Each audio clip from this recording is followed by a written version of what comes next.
Shabbat Shalom, our Parsha, actually was one that one of our adult B'nai Mitzvah classes had as their Parsha. And I think it is not an accident that this coming Thursday, we embark on a new journey of meditating with the Hebrew letters, making that connection, reinforcing our Hebrew skills. Those of you who have taken the class many times, never hurts to dust the cobwebs off and reinforce those Hebrew skills, and then move forward at one point in time to yet another B'nai Mitzvah class, separate from when Mark Reichard will get up for his Bar Mitzvah. So, Abe Heppner says he wants one too. So, a child shall lead the way. Mark is so young in his spirit, he is just leading the way. So, it's a famous Parsha, Tisa. We're in like a little swirl here of some of the most famous ones. Why? That is not an accident either. It's kind of out of order with what's actually happening in our Torah, in our life cycle. But in less than a month, yes, less than a month, it will be Pesach. It will be Passover. And it is the beginning of our new year. It is the beginning of us as a people. So where everyone thinks Rosh Hashanah is our new year, actually it's not. It's actually Passover. Because why? That's when we started. That's when we were free. That's when we just set our foot out into the water. Kadimah went forward toward our destiny. So, in this parsha, at this time, the Israelites are commanded, once again, we discussed this last time, to give half a shekel to support the sanctuary. It takes money to support the building, money to support the crew, money to keep everything going. Why? Not for us, but for Adonai, for the uplifting and the furtherance of Judaism and our legacy and our culture, our tradition and our history, our way of life. The Torah is considered the way. It is our way of life. So not only were they just supposed to give the money, but then the process of building it was happening. So the artisans set out to build it. Everyone gave what they had, and we know what that's like here because we built this building. Those of you that were involved in it, raise your hand. It was a big deal. Hard to believe it was 13 years ago that we had the inception of that idea. And then a couple years after that, we bought this place, and then we manifested it and turned it into from an aluminum shack, but a shack that praise God, into this magnificent place that you see, that Sue is hanging on to so desperately. We also get the command, once again, lest we did not remember, that we must observe Shabbat. So kudos to all of you who are here observing Shabbat. However, these are not the most famous parts. It is Moses coming down from the mountain.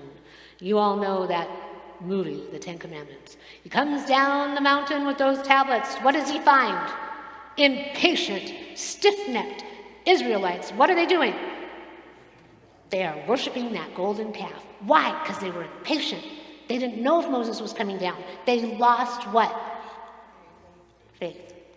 That gonna make Moses happy? That gonna make God happy? So what does Moses do? He smashes the tablets. Was he supposed to do that? Those are like some sacred things. He smashes them. And then, the Jews that we are, goes back up, get another set. Why not? He pleads to God to please forgive them, accompany them, still take everyone to the promised land. Or you know what? Do this or remove me from your book. Blot me out. This is Moses. What is he doing? He is giving an ultimatum to God. This is interesting, don't you think? It's interesting on a couple of points. First, he reveals his frustration and his anger and his temper. He is human. He smashes those tablets, and he's the leader. Then he goes up, not only to plead with God, forgive them, but what does he do? Gives God an ultimatum. Do this, forgive them, or blot me out. Get rid of me. I don't want to have any part of what you're writing. That's chutzpah. That takes nerve. Now, I want you to think about it. How many times have you gotten frustrated, angry, maybe lost your temper, and then decided to give an ultimatum? Almost like a 3-year-old or a 2-year-old. I want this. How often has that worked for you? Now, not often, but sometimes, maybe, it depends on what kind of ultimatum you're giving. So, many times, we can be on different sides of this equation. We can be on the receiving end of the traumatic and the dramatic utterance, or we could be the one that's doing the begging and the pleading amidst total and utter agony and frustration. Regardless of what has happened, Avinu Elokeinu, our Father, our King, God, as our ultimate parent, acquiesces and gives Moses what he wants. How many times have you given in to your children or your grandchildren or even yourself when that little thing goes, no, I want those Girl Scout cookies, I'm going to eat the entire box? How many times have you given in to your pet? Please give me one more treat. Everything has a price. What happens? Moses doesn't get into the promised land after all that. So how many times in your life have you lived and you've worked so hard and you think, why did that one get the promotion? Why am I not getting just a little bit of the glory? And we're supposed to know that the glory doesn't always happen here. It's in the heavenly realm. Why am I working so hard and I'm not making the money that I deserve? Well, guess what? It is what it is. You get what you get. Moses was working really, really hard, and he was frustrated. And he gave of his entire being for what? To take everyone into the promised land, and he does not get in. It's the next generation. It's the ones that have to carry it forward without that slave mentality to hold them back. Now we are created B'Tselem Elohim in the image of God, and God in the Torah doesn't hide it, is quick to anger at times. As the ultimate parent, he or she is known to be sometimes close to the edge. Have you ever been close to the edge? Because we are all, after all, created in God's image. So maybe we are all subject to lessons and moments where there's maybe just a little patience might be in order to make a difference. Taking the time to pause. Breathe instead of impulsively react. How many of you have ever impulsively reacted? Not me. Let us all take a breath and take a moment. And it's like that Shabbat feeling. Remind ourselves when we're frustrated to just breathe and take a beat. So let us take a moment, breathe in and breathe out. We are also fortunate that God actually listened to Moses and acquiesced, because we're here today, honoring the Torah because of the kindness that was bestowed upon us, that graciousness, that mercy, that compassion. That is why we show gratitude with the Modim and Nachnulah. And maybe the greatest lesson here is to learn to think before we speak or act. Show compassion, and yes, forgive, in spite, or maybe, sometimes, even because an ultimatum is given.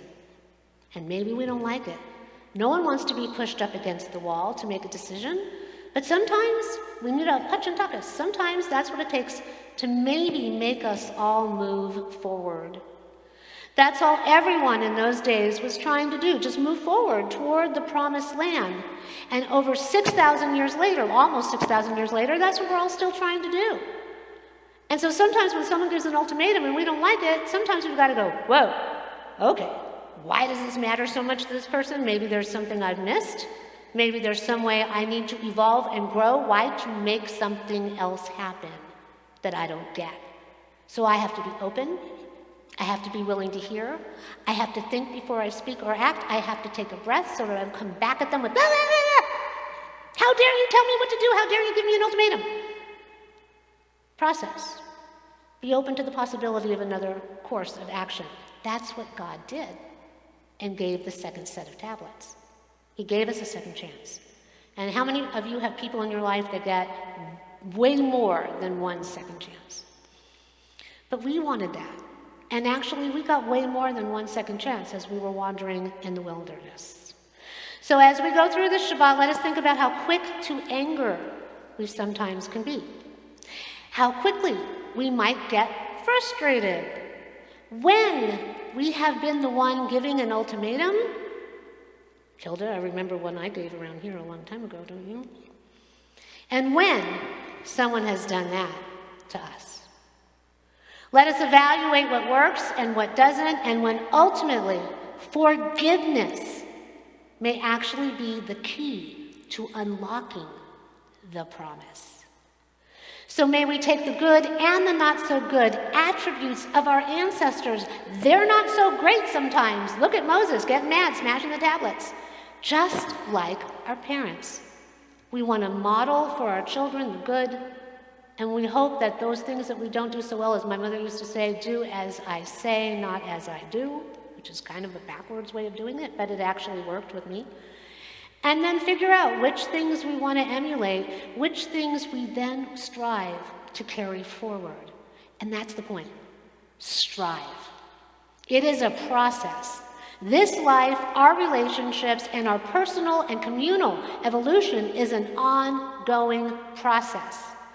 It is probably not an accident that the 13 attributes of God that we recite over and over and over again in High Holy Days is in this Parsha. It was Diana, our president's part of her Torah portion. We do it 3 times. Do you know that? Remember this in High Holy Days? We do it 3 times, creating what? Number 3, balance, order out of the chaos in the world. And guess what? The chaos that's inside of us. Because if we're created B'Tselem Elohim in the image of God, those attributes that are in God, they're in us. And we have to remember that. We have to remember that we are meant to aspire as we emulate God and channel our divinity within, aspire to those attributes, even as God had to, even sometimes maybe when God didn't feel like it. Do you think God wanted to look down and see that they were building a golden calf when we're not supposed to worship other idols? And then Moses, his beloved, smashes the tablets and then comes up, please give him another chance. We all have to be willing to step back sometimes and make a choice that will keep everyone moving forward. So now we have to take a moment to thank Moses and God for showing us by example, for better or worse, exactly how we are meant to be and what it might actually take to reach the promised land, because we're all still trying to reach that place. So may we all get to know just some little bit sort of promise in our own lives, some way that we can actually commit and share the best of who we are to manifest that promise in our lifetime in order to pass it on and pay it forward. K'Yehi Ratzon, may that be God's will. Shabbat Shalom.